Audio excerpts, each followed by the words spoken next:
No evidence is one of the most popular ways of playing Phasmophobia, and it is a pretty steep learning curve when players hit professional and nightmare difficulty and do not know what to do next. Well, lately, my stream, comments, and Discord have been flooded with people asking me tips on how to play No Evidence, and well, I decided to make a series on how I play No Evidence, No Sanity, and Phasmophobia. In this video, I'm going to play 3 maps and teach you guys everything that you need to know about playing No Sanity, No Evidence, how to start the contract, how to complete objectives, and most importantly, how to rule out and identify certain ghosts on No Evidence. Now, the only thing that I ask from you guys is that if you guys want this to be a continued series on my channel, then go to my comments and reply to the pinned comment saying that you guys want this series to continue and I will make it happen. Additionally, the 3 most requested map in the comments is the maps that I'll play in the next video if you guys do want to see more. But before we get into this video, I do want to take a second to tell you guys about my Twitch, because I stream 5 days a week over on Twitch at 5 p.m. Eastern Standard Time. And if you're interested in that, then go to the description, click my Twitch, and drop me a follow. And lastly, if you guys do enjoy this video or learn something, then consider subscribing. It's free and I am so close to 25,000 subscribers. It would seriously mean the world to me. All right, let's not waste any more time and let's get into this video on No Sanity, No Evidence in Phasmophobia. All right, guys, so let's go ahead and kick the series off on 6 Tanglewood Drive. This is the starting map, so every Phasmophobia player for the first time,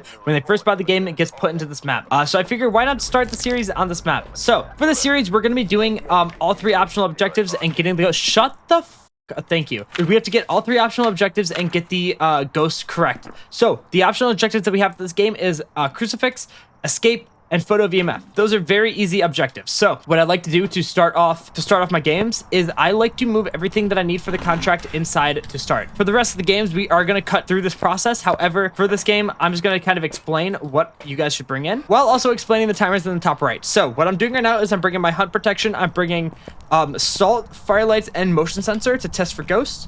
And I'm also going to be bringing my objective items. Okay, so that's basically all that I'm going to be bringing inside, and a video camera to test for mimic. So, the timer's on the top right. As you can see, I have a smudge timer. I click 1, activates the smudge timer. This is for whenever I smudge the ghost. I can test for spirit, normal ghost, or a demon. The cooldown timer is whenever the ghost is not smudged. I click this button, and it does give me how much time is left in between hunts before the ghost can hunt again. 3 starts the hunt timer. This is how much time is left in the hunt that is going on. So you click that whenever the hunt starts. Sound is time between parabolic responses. And the speed. The speed is actually probably the most useful feature on this timer. You click your spacebar along to the speed of the ghost, and it will measure it.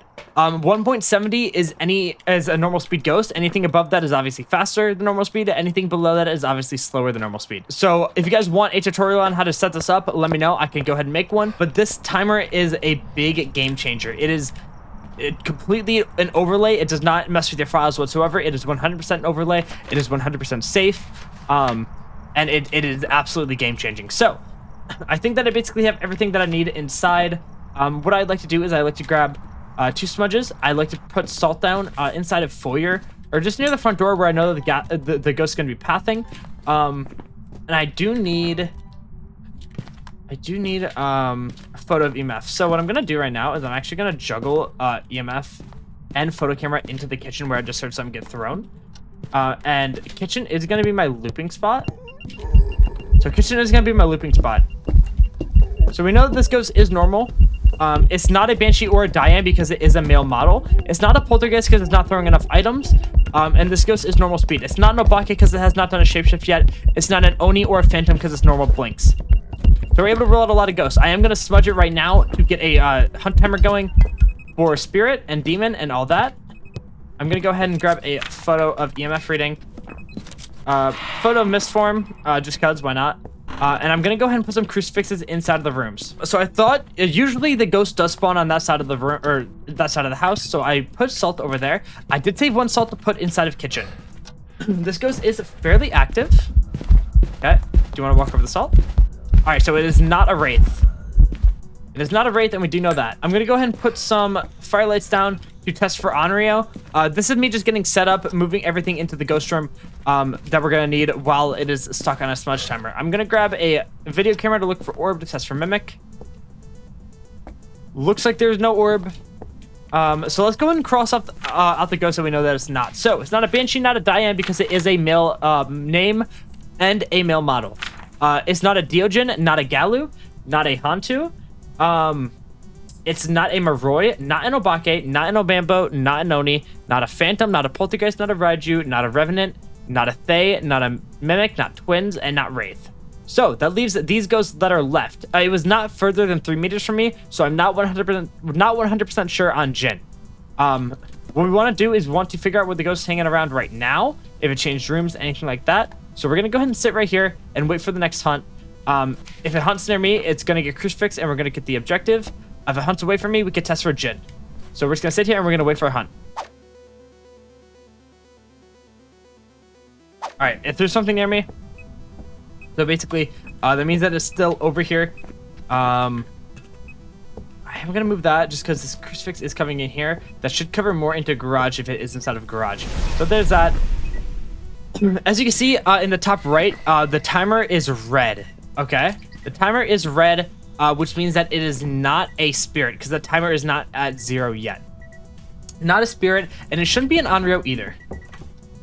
All right, so as you see that it touched this door. The door touch did not result in it being fully open or fully closed, so we can rule out Yuri here. So it leaves us with these ghosts right here. It shouldn't be a shade because it's done quite a bit of interactions while I'm inside of the room with it, unless it touched it through walls. We're going to rule out shade for this time being. Pretty certain it's not. Yeah, it's not a shade because it did an interaction while inside of the same room as me. What we're going to do is we're going to go ahead and remove the crucifixes, put them inside of my inventory, and we're going to wait here and test for Jin. Actually, no, we're going to go ahead and test from inside of garage. We're going to test from inside of garage. We're going to test for Jin and Yokai. Jin and Yokai test is going to be incoming. It could be Goryo. It has not exactly changed favorite rooms yet, from what I know. Yep, there's that. So it should book it to me. You're not a Jin and you're not a Yokai. The footsteps do seem pretty quiet. Let me go ahead and...